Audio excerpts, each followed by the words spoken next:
Hola, ¿cómo están? Bienvenidos. Mi nombre es Carlos Naranjo y en nombre de la Universidad Americana y de la Facultad de Ciencias Administrativas y Económicas les doy la más cordial bienvenida. Un agradecimiento a todos por estar aquí conectados con nosotros, ya sea en el momento en que se transmitió en vivo o un poquito después, a través de internet. Un saludo a toda la comunidad de la UAM, a los estudiantes de licenciatura, de pregrado, a los estudiantes de maestría y de doctorado que pasan muy buen tiempo aquí trabajando en sus estudios y durante el resto de su vida entre su casa y siendo gerentes de empresas, directores de compañías, operativos, toda esa gente que realiza un trabajo que lleva a este país siempre hacia adelante. Bueno, a lo que venimos. Hoy estoy muy contento de recibir aquí en la UAM, en esta casa, a un profesional y a un profesionista de excelencia. Un maestro con quien tuve oportunidad de platicar y de comunicarnos un par de ideas y hasta unos buenos chismes, diríamos, profesionales, y que hoy va a compartir con nosotros en esta conversación quién es, qué hace, qué ha hecho, y a meternos un poquito más para que toda la comunidad lo conozca y conozca un poco más de él.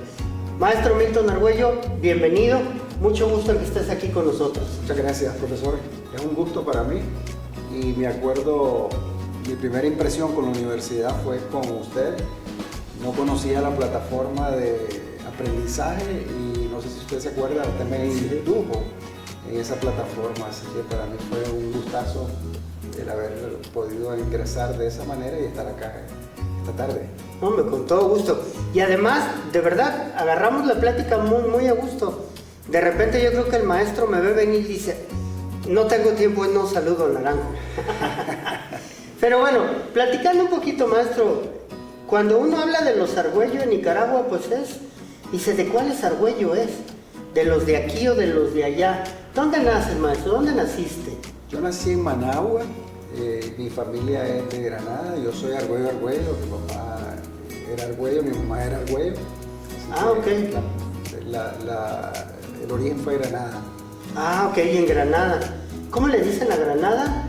La Gran Sultana. La Gran Sultana. Y platícanos un poquito de tu infancia, de tu niñez. ¿Cuántos hermanos tenías, tienes? ¿Qué hacías? ¿Por dónde vivías ahí en Granada? Nunca viví en Granada. Mis padres fueron los que vivieron en Granada. Okay. Después nos trasladamos a Managua, se trasladaron a Managua. Ah, ok. Y en lo personal viví 6 años en Managua. Con el terremoto nos vimos forzados a irnos a los departamentos y eventualmente me fui a Estados Unidos con una familia amiga de mi mamá. Entonces ahí estuve un buen tiempo y después regresé. ¿Dónde estabas en Estados Unidos? Estuve en Washington DC. Ah, ok. Sí. Más al norte. ¿Qué tal el frío? Fríísimo. Sí. Si los nicaragüenses aquí bueno, yo también soy nicaragüense por adopción, nos da porque hay 21 grados y está un poco fresco y los que salen a caminar ya traen chaqueta y guantes y de todo. Me imagino que en Washington la pasabas duro. Durísimo, sobre todo que era un niño y lo más impactante para mí era la falta de sol, el frío, la falta de sol, lo nublado, eso era muy triste. ¿Y el idioma, maestro? El idioma no me acuerdo, pero eso fue una oportunidad para mí para aprender el inglés. Ahí lo aprendí, no me acuerdo cuál fue el trauma, pero lo aprendí. Sí, pero de niño más rápido, ¿no? De niño rapidísimo. Sí. Entonces, coffee and donuts, give me ham and eggs. Así es. Sin problema. Así es. Muy bien. ¿Y a los cuántos años regresas a Managua? Regresé como a los 9 años. Como a los 9 años. Sí. ¿Qué es a tercero de primaria? Sí, ¿Algo así? Sí. ¿Y dónde estudiabas? ¿Qué escuela? Estudié en el Colegio Americano. Ah, ok. Y ahí me bachilleré. Ah, desde ahí hasta terminar el bachillerato. Desde ahí hasta terminar el bachillerato tuve algunos intercambios. Fui a Massachusetts. Okay. Después continué aprendiendo sobre la cultura norteamericana. Ah, correcto. ¿Y cuántos hermanos tienes? Tengo 2 hermanos. ¿Dos? 2.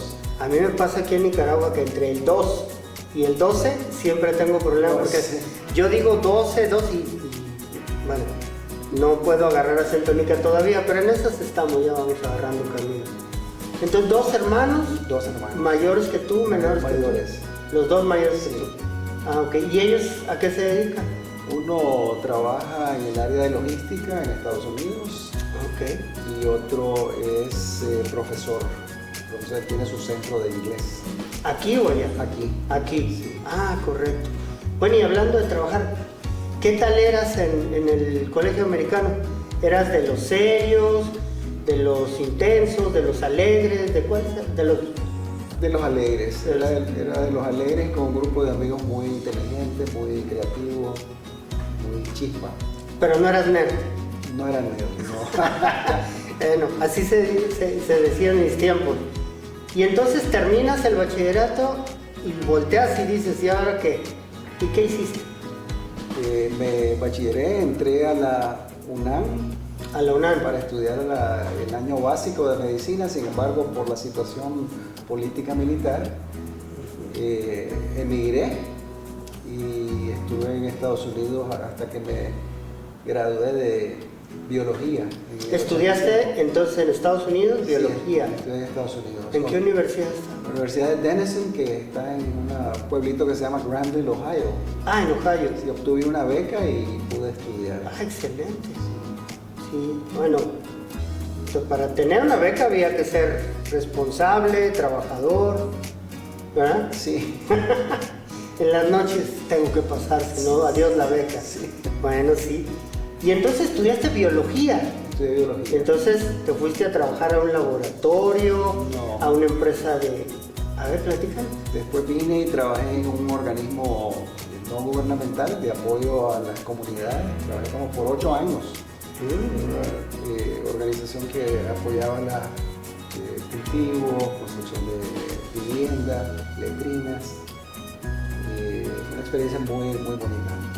¿No? Y el interiorizarse en muchos de los aspectos sociales y culturales del país que finalmente, hablando que nosotros somos del área de negocios, es imposible separarlos, ¿no? Sí, Y es otra visión mucho más rica. Totalmente. Y después, Después me casé y tuve la urgencia de obtener un trabajo que nos diera de comer, que diera un poquito más de dinero. porque en el organismo no gubernamental era casi como un misionero.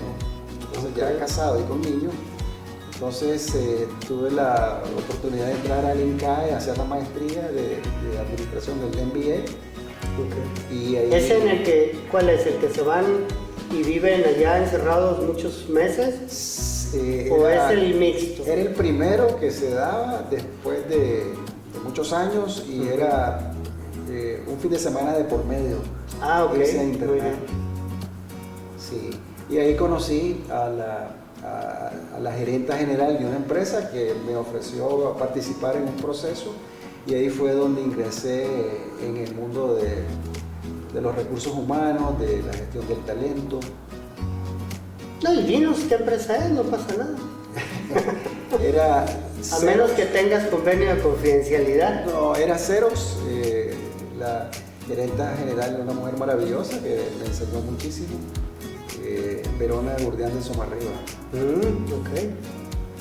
Así que ahí Y fue. te fuiste ahí, y ahí entraste a esto de Ahí los entré recursos en humanos, recursos humanos. a la parte empresarial. Sí, después tuve como 5 años, no solamente como gerente de recursos humanos, sino ahora se le dice experiencia de cliente, pero en ese entonces se le decía calidad. Yo era gerente, o estuve a cargo de experiencia de cliente o calidad. Calidad en Xerox significaba asegurar que los clientes recibieran lo que esperaban, lo que necesitaban o lo requerían. Entonces estuve 5 años ahí, después me fui a Estados Unidos. Mi esposa, yo me había casado con una americana y entonces mi esposa obtuvo un trabajo en Washington. Fuimos allá, tuve unos meses y después Xerox me contrató como gerente de operaciones a cargo de la afiliada en Guatemala, a cargo de Xerox Guatemala. O si estuviste en Guatemala. Estuve en Guatemala, tuve 6 meses y estuve 6 meses. Ellos me habían contratado para asegurar que la transición, porque ellos iban a vender Xerox, las sucursales, le iban a vender a una empresa que se llama PBS, que actualmente PBS es la dueña de, creo que se llamaba Difoto antes, se vendió a Difoto y después se vendió a PBS. Entonces esa fue una bonita oportunidad en Guatemala. No, pero imagínate, estabas en la parte social, viendo necesidades, apoyando a las comunidades, a la gente, para crecer, para que crezcan las personas de una mejor calidad de vida. Te vas a recursos humanos en una empresa que, bueno, finalmente el motivo de toda empresa es ganar dinero, independientemente de la misión extra que pueda tener. Es otro modo de ver el mundo, en Nicaragua, y luego a Estados Unidos, y luego a Guatemala, a manejar una empresa que sabías que ya se iba, pero que había que dejarla afinadita para que funcionara. Pero, ¿y los trabajadores, cómo manejas ese tipo de situaciones? Porque ya se van a ir, no sabes si los contrata el otro o no. Difícil, ¿no? Muy difícil. Lo bueno, aprovechando su pregunta sobre los trabajadores, es que cuando yo pasé del organismo no gubernamental a trabajar con Xerox, el gran rol que tenía la gerente general, esta señora Verona Arriba, que se enfocaba muchísimo en la gente. Cuidado que más que el organismo no gubernamental, más de corazón, más. Y entonces para mí fue realmente una sorpresa y sumamente fácil el poder trabajar con criterios de realmente tomar en cuenta a la gente a la hora de tomar las decisiones. Siempre era para hacer plata, pues el objetivo de la empresa era hacer plata, ser rentable, pero tratando con dignidad a la gente. Eso fue el gran aprendizaje mío, que considero que es el secreto, pues, de tener un éxito sostenible. Y eso mismo permeó con tu trabajo en Guatemala. Así es. Con esa visión, con ese foco en las personas, en que se sientan bien. Fíjate que a propósito de eso y trayendo la colación, hace poco vi un pedacito de un video en donde Pelé, el futbolista que acaba de fallecer hace poco, le hacen una entrevista y le dicen, ¿cómo quieres que te recuerde la gente? Y el señor, inesperado, digo, para la mayoría quizás, dice, quiero que me recuerden como una buena persona que además jugaba fútbol.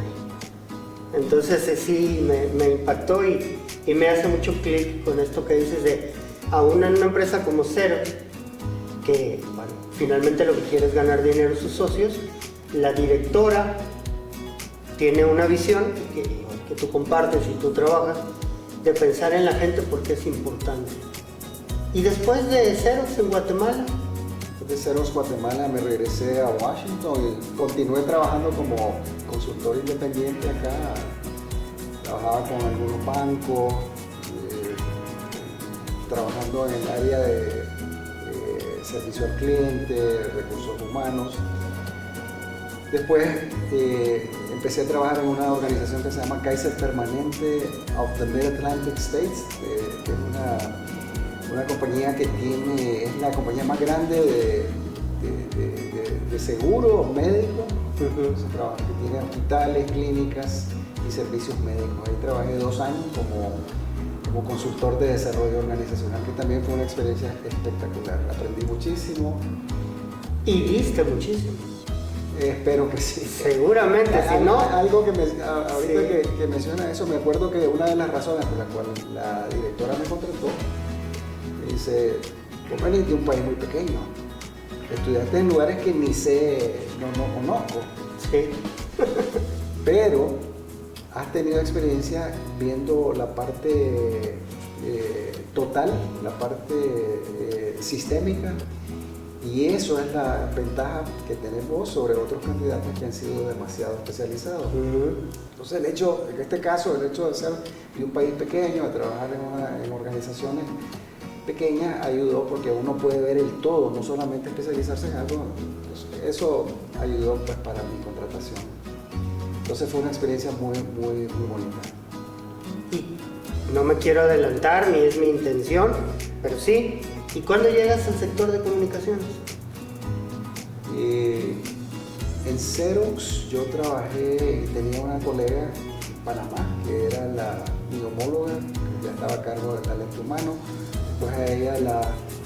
Después salió de Xerox, la nombraron directora de recursos humanos del South. Ah, ok. Entonces ella también fue una persona que impactó mucho en mi vida. Me contrataba como asesor para ir a Panamá y trabajar con ellos, con el director de la región, con ella. Entonces, a través de eso, después Bell South lo vendieron a Movistar y ella continuó en Movistar, y entonces a través de ella, señora Elba de Carrizo. No, es que realmente lo decimos. Hoy se habla de que las universidades nos ofrecen, o las experiencias de trabajo nos ofrecen networking, o la red con la que nos movemos.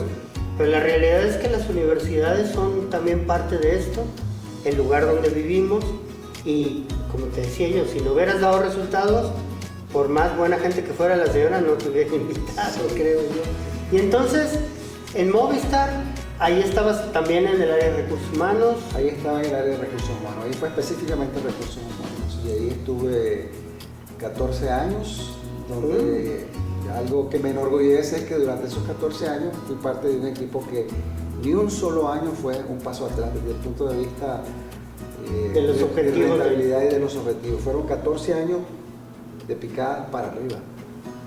Ah, bueno, pues 14 años de éxito. Sí. Me imagino que de repente 2, 3, como dicen aquí en Nicaragua, 2, 3 clavitos y había que sacarlos, ¿no? Muchos clavos, pero gracias a Dios. Todos salieron. Bueno, ¿y cómo llegas a la docencia? Tenía una amiga que trabajó acá en la UAM. Ajá. Ella me sugirió que aplicó, era algo que yo había querido, pero no había encontrado el camino, entonces ella me dio alguna sugerencia. Y empecé hace como 6, 7 años y me encantó. La verdad es que me ha encantado, y eso me lleva al recuerdo de usted. Usted fue hace más o menos 7 años una de las primeras personas que hizo que mi ingreso, mi inducción, porque fue una inducción técnica y personal, fue muy buena, porque me sentí acuerpado, sentí como que no iba a estar solo. Y así ha sido, pues la verdad que así ha sido la experiencia durante estos 7 años. Sí, nosotros aquí en la Universidad Americana, los docentes, además de ser compañeros de trabajo y del día a día, siempre hay una buena relación, igual con los administrativos, con los coordinadores, igual que en todos lados. A veces se aprieta, a veces se afloja por la actividad cotidiana, pero siempre hay un buen ambiente. Y bueno, yo sí te quiero decir, bueno, el maestro me habla de usted y yo le hablo de tú, porque los mexicanos se nos cuesta trabajo el usted y a los nicaragüenses el tú. Pero sí quiero decirte que una de las razones por las cuales quisimos platicar también contigo es por el efecto que has tenido sobre los muchachos. La forma cotidianamente platicamos entre todos y siempre hay comentarios positivos, detalles que les llaman la atención, y de repente un día alguien me dice, pero ¿él de dónde salió? Y yo, bueno, pues llegó aquí, trabajó allá, tenía yo un par de datos tuyos, y nos surgió la idea esa precisamente de que a veces convivimos entre los maestros, convivimos con los muchachos en la clase, pero a veces decimos que la universidad, porque así es, tiene profesionales y profesionistas de capacidad y de experiencia, pero a veces esta parte humana, esta parte del recorrido, no siempre se conoce y es interesante. Pues yo quiero darte las gracias por estar aquí el día de hoy con nosotros, por compartir de tus cosas, por dejarme hacerte preguntas que quién sabe si hubieras querido contestar sin cámara, pero muchas gracias, maestro. A usted. Muchas gracias y aquí seguimos. Y a ustedes muchas gracias por estar con nosotros. En la próxima conoceremos otro profesor, otra maestra, otro maestro, otro doctor, de la gente que cotidianamente aquí en la UAM trabajamos en la búsqueda de nuestra misión. Muchas gracias.